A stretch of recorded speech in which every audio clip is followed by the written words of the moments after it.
ஒரு 93 வயதிலும் பெரிய அளவிற்கான ஒரு பரப்புரை, தொடர் பரப்புரையில ஈடுபட்டிருக்கீங்க. பல பரப்புரைகளை பார்த்தவங்க நீங்க. இந்த தேர்தலுக்கும் முந்தைய தேர்தலுக்கும் பார்க்கிற ஒரு வித்தியாசமா என்ன நீங்க பாக்குறீங்க? போன தேர்தல் அவைகளெல்லாம் விஞ்ஞான வளர்ச்சி, அதன் மூலமாக இது போன்ற வெற்றிகளுக்கு கிடைக்கின்ற உதவி இவைகளெல்லாம் இல்லாத தேர்தல்.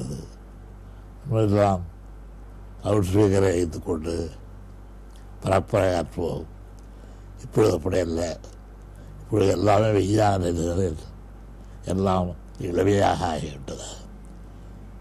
இங்கிருந்து ஒரு 200 தொலைவுக்கு அப்பால் உள்ளவர்களோட நீங்கள் நிற்பது பல கேள்வி கேட்டு அவர்களிடத்திலே பதில பெற முடியும்.